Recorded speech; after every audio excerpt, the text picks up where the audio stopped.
बेटा ठीक है, गरीब माँ पिताजी की सेवा करनी चाहिए, सभी लोग करते हैं। दान करना चाहिए, गरीब की सेवा करनी चाहिए, माँ पिताजी की सेवा करनी चाहिए, अच्छी बात है। किंतु जो वैदिक तरीके से दान दिया जाता है वो भी मैंने ये जो लिखा है, मेरा सारा ऑनलाइन चल रहा है, ये मैं अपने शिष्यों को बताता हूं ताकि उसको पूर्णता तरीके से लाभ मिले। ठीक है बेटा। उसी प्रकार से जिस बैंक में आपका खाता है, जिस बैंक में आपका खाता है वहां पैसे आप जमा करोगे तभी तो निकाल पाओगे। खाता आपका आईसीसी बैंक में या यस बैंक में है, आप यस बैंक में जाके पैसे जमा करोगे। आईसीसी बैंक में आपका खाता नहीं, वहां जाके पैसे जमा करोगे तो निकालोगे कैसे? बैंक में कहीं ना कहीं तो पैसे रख लेगा, पहली बात तो रखेगा नहीं। अगर जमा भी कर दिया तो कहां से निकालोगे, क्योंकि वहां तो खाता ही नहीं खुला तुम्हारा।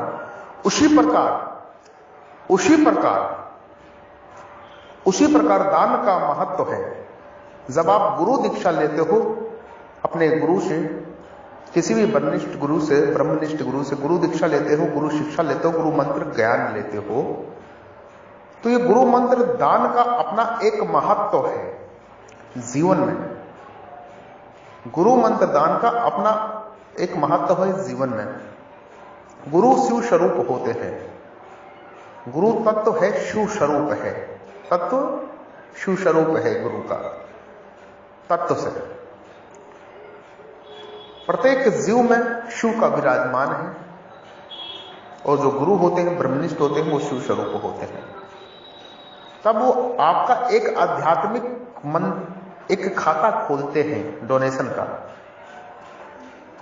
क्योंकि गुरु जो मंत्र जप प्रार्थनाएं करते हैं वो शिष्यों के लिए ही करते हैं, समस्त जगत के कल्याण से करते हैं। किंतु जिस जिसका उनका खाता होता है गुरु के पास, कहने मतलब जिसको उन्होंने दीक्षा दे रखी है, वो ऑटोमेटिक मूड में उनकी प्रार्थनाएं परमात्मा से जो करते हैं, वो ऑटोमेटिक मूड में गुरु के द्वारा की हुई शिष्य को ऑटोमेटिक पहुंचती है। उसे स्पेशल नहीं करना पड़ता कुछ भी, क्योंकि आपका गुरु के पास खाता है, आपने उस गुरु से मंत्र दान ले रखा है। ठीक है बेटा, इस तरीके से होता है। अगर आपने मंत्र दान नहीं ले रखा है तो लाखों गुरु हैं, गुरु तो प्रार्थनाएं करते हैं, मगर फिर भी लाखों करोड़ों लोग भी दुखी हैं।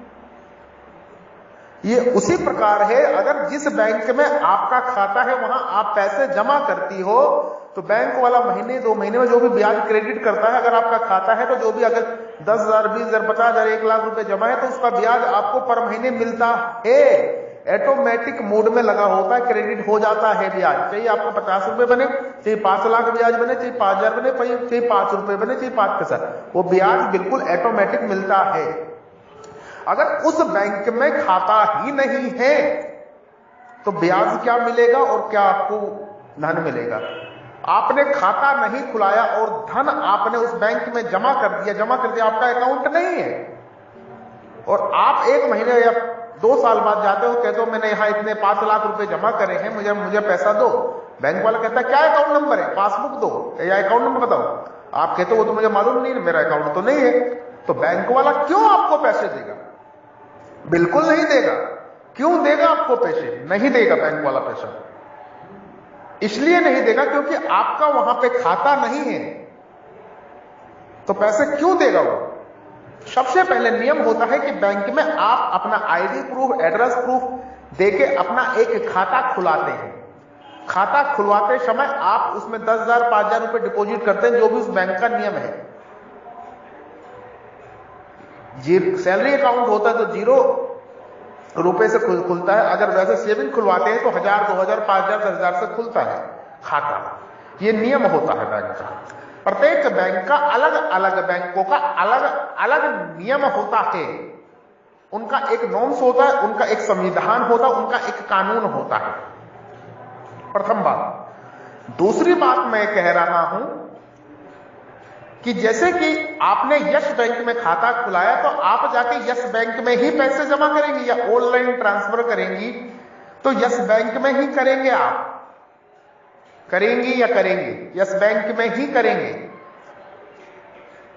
अगर आपका यस बैंक में खाता है। अगर आपका आईसीसी बैंक में खाता है तो आईसीसी बैंक में से ही होगा आपका सारा कार्य। ये समझिए आप, ये समझने का विषय है। थोड़ा गहराई से समझेंगे तो समझ जाएंगे। प्रत्येक शिष्य गहराई से समझे और समझ लेगा इस चीज को। उसी प्रकार अगर यस बैंक में खाता नहीं है आपका और यस बैंक में जाके आप पैसे जमा करते हो तो पहली बात तो बैंक वाला जमा ही नहीं लेगा। अगर आपने जमा कर दिए तो पैसे वापस नहीं लेगा। अगर किसने रख लिए तो लाओ मैं कर दूंगा, आपका खाता नहीं है तो पैसे गए आपके। अगर उसमें खाता आईडी प्रूफ सब कुछ जमा करके सेविंग खाता खुलाया आपने और खाता खुला के पर्ची ली, तब आपका खाता मान्य होगा। मैनेजर आपको एक पासबुक देता है।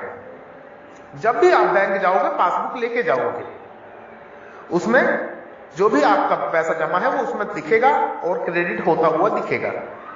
ये चीज होता है। जैसे कि हमारी स्थूल दुनिया में ये कानून है, वैसे ही सूक्ष्म दुनिया में ही भी वो कानून चलता है। स्थूल दुनिया का कानून सूक्ष्म दुनिया से ही आता है। पहले हमारे विचार में, भाव में, मन में आता है सूक्ष्म तरीके से, उसके बाद स्थूल होता है। इसको समझने का विषय ये बहुत गहरा विषय है। एक ही समागम में मैं पूरी बातें नहीं बोल सकता, तो आपको ये जानना पड़ेगा, आपको ये सोचना पड़ेगा, ये बातें पूरी सुननी पड़ेगी कि मैं क्या कहने जा रहा हूं। इसीलिए प्रत्येक मनुष्य को अपना एक गुरु धारण करना चाहिए। गुरु से मंत्र दान प्राप्त करके गुरु मंत्र जपना चाहिए। ये वैदिक नियम है, सनातन नियम है। गुरु ऐसा हो जो ब्रह्मनिष्ठ हो, ब्रह्मनिष्ठ हो, मंत्रों का जानकार हो, प्लस ऋषि हो, संत हो, साधु हो, महात्मा हो, जो समस्त जीव जगत को समदृष्टि से देखता हो, क्षमता का विचार उसके अंदर हो, समस्त मानव को एक समान देखता हो, सब में उस परमात्मा का अंश देखता हो, उस प्रकार गुरु होना चाहिए। उस प्रकार के गुरु को आपको दान देना चाहिए, क्योंकि गुरु से आपने मंत्र लेना चाहिए। उस गुरु से मंत्र दान लेके आप होली, दिवाली, प्रत्येक होली दिवाली को आपको दान करना चाहिए। प्रत्येक अमावस और पूर्णमासी को दान करना चाहिए। प्रत्येक माह की 2 एकादशी आती है, उसको दान करना चाहिए। एकादशी का व्रत प्रत्येक मनुष्य को रहना चाहिए। उपवास एकादशी का महीने में 2 आती है, जरूर रहना चाहिए। और द्वादशी को दान करना चाहिए। दूसरी बात, अमावस पूर्णमासी को दान जरूर करना चाहिए। ठीक है बेटा? तो ये चीजें ध्यान में रखना चाहिए, जीवन में आगे बढ़ जाएंगे। हरिओम हरिओम।